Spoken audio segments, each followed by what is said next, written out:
It was my last Halloween at home before college, and I felt a strange mix of nostalgia and excitement. Our town was one of those picture-perfect places where nothing ever really happened.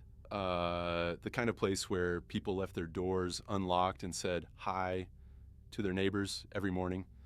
The whole neighborhood had a thing for decorating during the holidays, but no one did it quite like our next-door neighbors, Mike and Donna. Their house was practically mansion-sized, looming over the rest of us with its sprawling lawns and grand windows. Every year, they transformed it into something out of a horror movie. By October 1st, they already had their usual setup in full swing. There were gravestones dotted across the lawn, fake bloody body bags hanging from tree branches, and corpses so realistic you had to look twice to be sure they weren't real. It became a sort of local attraction, pulling in people from across town just to take pictures and videos. I'd walk outside and see cars lined up along the street, parents and kids pointing and laughing at the decorations or daring each other to get closer to the bodies on the porch.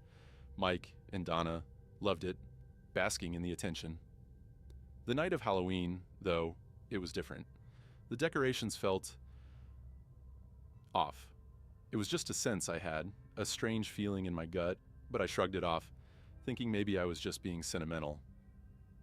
After all, this was my last Halloween before everything changed. Halloween morning started off with Bear, my usually laid-back dog, barking wildly at something outside around 4 a.m. He didn't just bark, it was a desperate, frantic noise, the kind he only made when something was really wrong. Half asleep, I yelled for him to quiet down, and my mom did the same. Eventually, he stopped, but it left an odd, uneasy feeling in my chest. I had no idea what he'd seen or sensed, but I was too tired to think much of it.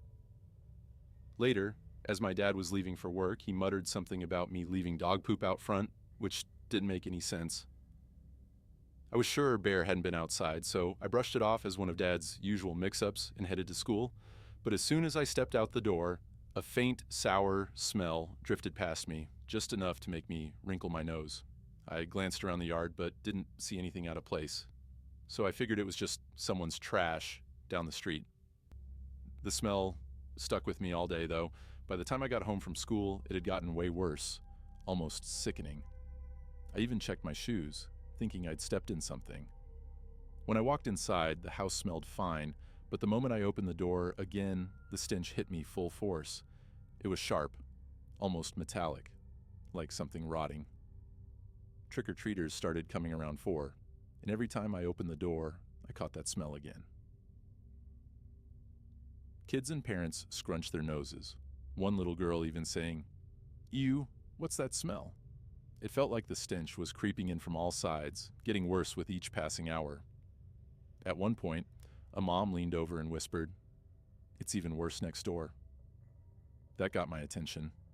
Intrigued, I stepped outside and made my way over to Mike and Donna's house, where I found them already in their yard, looking confused.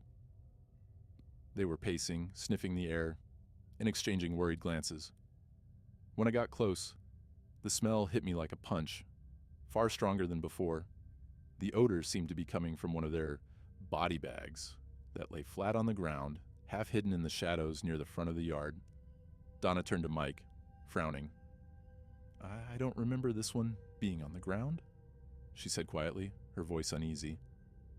Mike looked down at the bag, brow furrowing. "Neither do I," he muttered, kneeling down to get a closer look. Mike took a deep breath and grabbed a knife, the hesitation clear on his face. He knelt beside the bag, his fingers trembling as he found the edge of the plastic.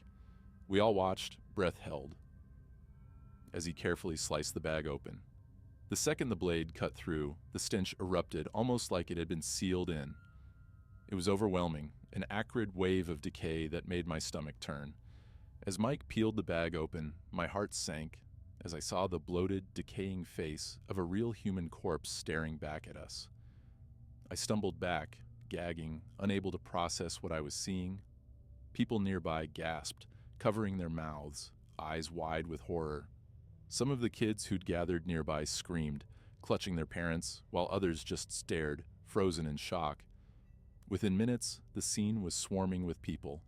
Word spread fast, and before long, neighbors from up the block had gathered around Mike and Donna's lawn, whispering in hushed, horrified voices. Someone finally called the police, and soon the yard was lit up with flashing red and blue lights. Officers quickly cleared the area, asking everyone to step back while they roped off Mike and Donna's entire front lawn. Neighbors and trick-or-treaters watched from behind the barricades, casting nervous glances at the bag. I told one of the officers about bears barking that morning, suspecting he must have sensed whoever had left the body. They took my statement and kept asking questions, but it was clear that no one had a clue why someone would leave a body there in the middle of a Halloween display. A week later, my dad told me what Mike had learned. The man in the bag was a local guy in his 30s, someone who had taken his own life, but how his body ended up on Mike and Donna's lawn, right there in their haunted Halloween setup, was still a mystery. The police didn't have any leads, and all we could do was speculate. Maybe someone had known about their decorations and thought this would be some twisted way to add to it. Maybe it was a sick joke or an act of anger or revenge, aimed at turning our quiet little street into a scene of horror. Even now, months later, I can't shake the feeling that someone out there chose that spot, on that Halloween, to blur the line between the pretend horror of our neighbor's display and something truly sinister. That Halloween changed everything for me. It showed me that in a world where we think we know what's real and what's not, sometimes the lines blur, and a quiet night can be shattered by someone's twisted idea of a trick.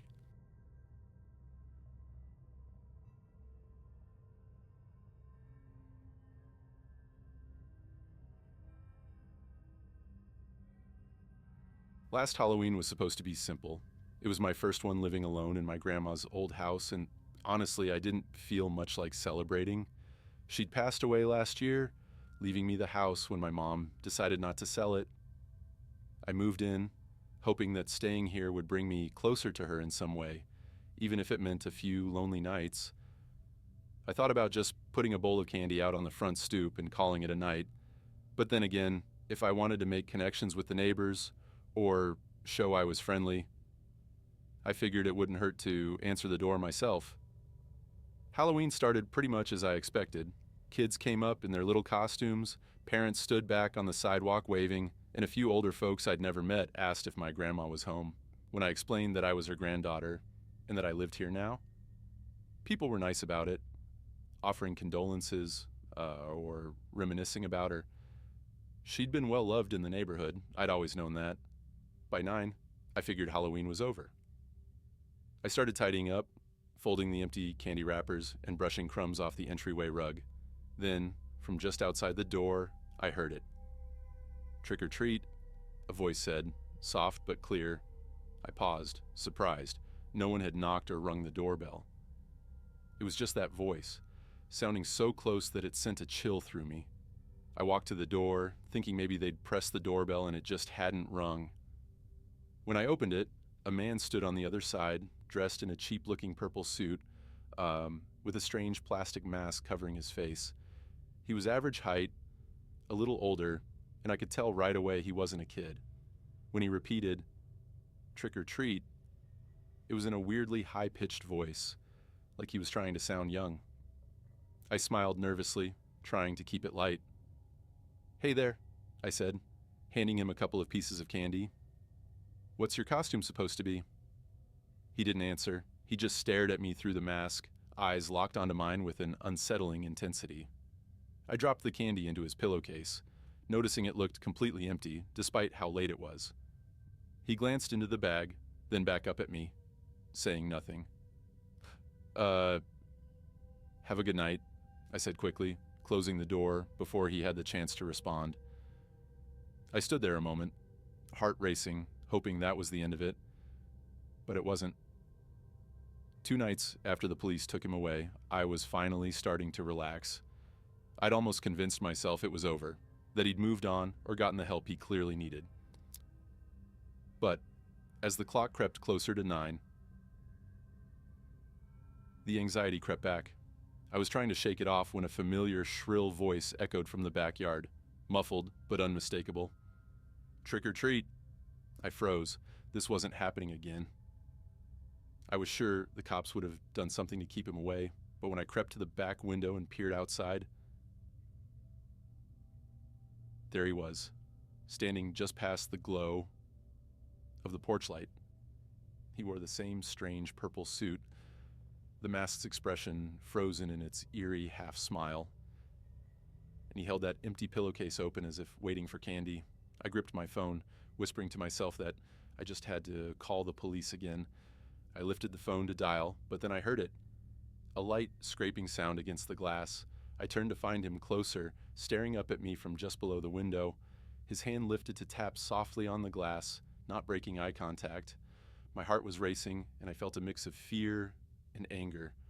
I opened the window just a crack, keeping my voice firm. I'm calling the police. You need to leave now.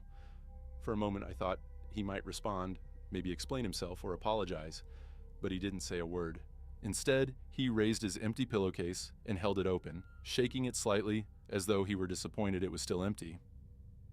I slammed the window shut, locked it, and backed away, dialing 911 as my hands shook. The police arrived quickly this time, but by the time they reached the yard, he'd vanished. The officers took my report seriously, but could only reassure me they'd patrol the area more often, keep an eye out for him. After they left, I double-checked every lock, even set up a broom to wedge against the back door, just in case. I barely slept that night, every creak of the house setting my nerves on edge. The next night, I tried to convince myself it was over, that he'd probably gotten scared off by the cops. But as soon as night fell, I felt that familiar chill. I checked the yard compulsively, waiting for that high-pitched trick-or-treat to haunt the silence, and around 9 o'clock, as if right on cue, I heard it. A faint, muffled whisper, as if coming from the trees behind the house. Heart racing, I looked out every window, searching for movement. I spotted him at the edge of the yard, just a silhouette among the trees, but unmistakably him.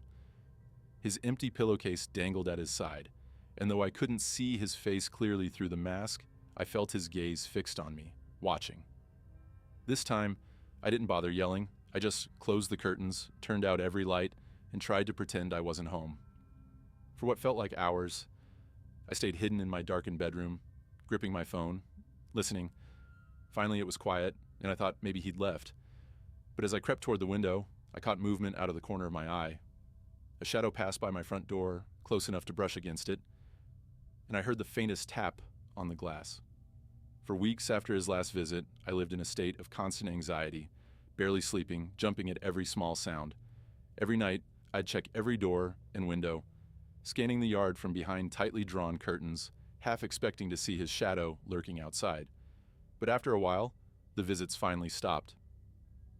The police had told me to stay vigilant, but without any more sightings or strange encounters, I started to convince myself he'd finally moved on. As Halloween neared again, though, the anxiety crept back. I couldn't shake the feeling that he might return. My mind replayed the eerie sound of his voice in that unsettling high pitch, calling trick or treat from the darkness. I tried to push the memories aside, reassuring myself that it was just nerves. Halloween would come and go, and I'd be fine. Halloween night came, and I made the decision to keep all the lights off and not answer the door at all. I figured if I didn't acknowledge the holiday, maybe he'd have no reason to show up. As darkness fell, I locked myself in my bedroom, the only light coming from the dim glow of my TV. Hours passed quietly, and my heart slowly settled.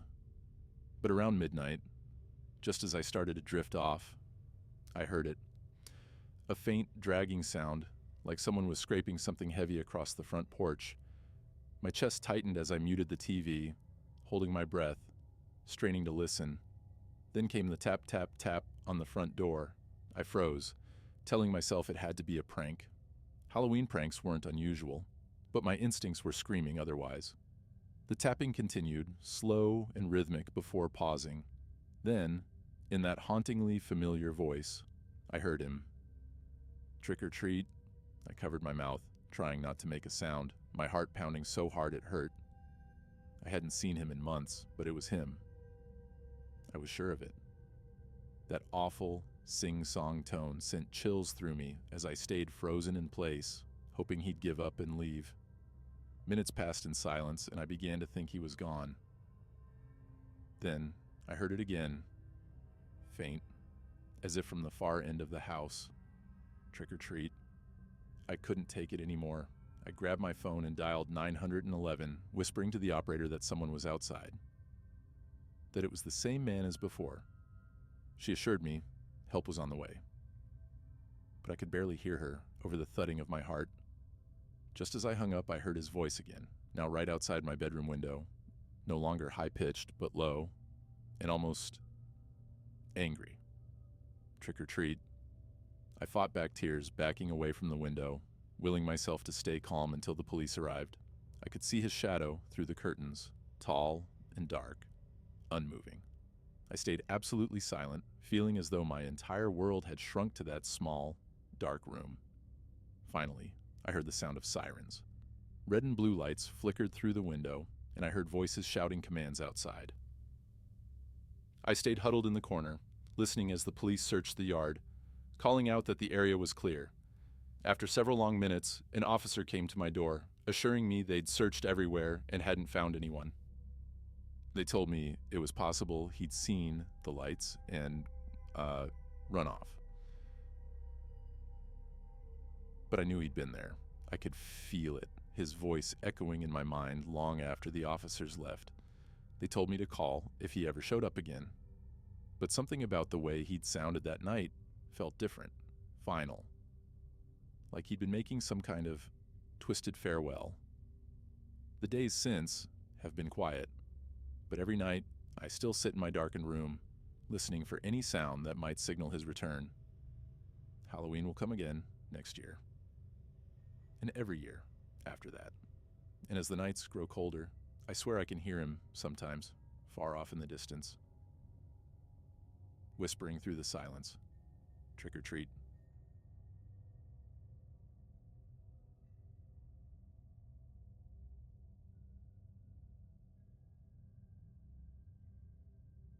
When I was 10, Halloween was the biggest deal of the year. It was the one night when everything felt a little magical, and maybe a little dangerous. That year, in 5th grade, my friend Jordan and I had been given the ultimate freedom. Our parents actually trusted us to trick or treat alone. We'd been planning it for weeks, mapping out which streets had the houses with the biggest candy bars, whispering in class about the route we'd take. Being out on Halloween night without any adults was like some unspoken rite of passage, and we were more than ready for it. It was a Saturday night, which made everything even better. After hours of going door to door, we came back to my house with half-full bags and rumbling stomachs. My parents had ordered Chinese food, so we took a break to stuff ourselves, eagerly trading pieces of candy and laughing about our costumes and the neighbors' crazy decorations. Outside, the sky had deepened into a perfect inky black, and our real adventure was about to begin. Around 7:30, we grabbed our bags and flashlights, said goodbye to my parents, and headed back into the night. There was this eerie excitement in the air, like everything had shifted. Our usual neighborhood felt different in the dark. Quieter, with shadows stretched long across the street, and only the occasional sound of leaves skittering across the sidewalk.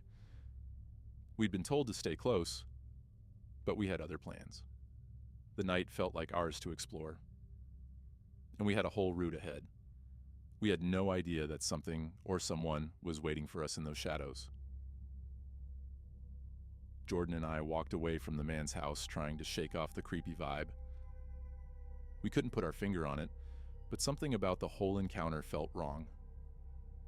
The night was dark and quiet, and with each step, the sound of leaves crunching under our feet only reminded me of his intense stare. I glanced back, hoping he'd gone back inside, but he was still there, standing on his front steps, watching us as if we were some kind of show. Weird, Jordan muttered, looking over his shoulder too. Why didn't he just close his door? Let's keep going, I whispered back, picking up the pace a little. We decided to skip the next house and go to one a little further down, hoping to get some distance. At the next house, an older woman answered the door with a warm smile, handing us a few pieces of candy. She could probably tell we were a little spooked because she asked if everything was okay. "There's a creepy guy 2 doors down," Jordan said, not even trying to keep his voice down. "He was really weird." Her smile dropped. "Oh, I don't know anyone living in that house. Never seen anyone go in or out," she said, glancing toward his place with an uneasy expression. She told us to be careful, then disappeared back inside. Jordan and I looked at each other, silently deciding it was probably best to stick to houses with porch lights on and steer clear of anyone too eager to hand out candy. As we made our way down the sidewalk, 2 other kids about our age passed by us, heading in the direction of the creepy man's house. Jordan quickly grabbed them by the arm, stopping them. "Hey, don't go to that house," he said, pointing back at the man's place. The kids' faces went pale, and one of them whispered, "You mean the bald guy? The one who wanted us to go inside?" They showed us a couple of candies wrapped in the same clear packaging we had. They'd tossed theirs, and it didn't take much convincing for Jordan and me to do the same. "What do you think he wanted?" Jordan asked as we watched the candies bounce into the trash. Neither of us wanted to say it, but we knew there was something wrong with him, something more than just a pushy attitude. As we moved on, I couldn't shake the feeling that we weren't really alone. It felt like there were eyes on us, hidden somewhere in the darkness. Every time I turned around, though, the street looked empty, with nothing but shadows from the trees lining the sidewalks. But the feeling only got stronger, like someone was following us, keeping to the darkness just out of sight. Jordan and I tried to laugh it off, but the unease lingered. The night's usual thrill had vanished, replaced with a sick feeling in the pit of my stomach. I kept replaying the man's grin in my head, that weirdly eager look he'd given us as if we were more than just trick-or-treaters at his door. We pushed forward, trying to hit a few more houses before calling it quits. But every so often, I'd turn back and catch a glimpse of him pacing outside his house, just a shadow in the distance. Eventually, we decided enough was enough. We'd only filled half of our bags, but I didn't care. I wanted to go home.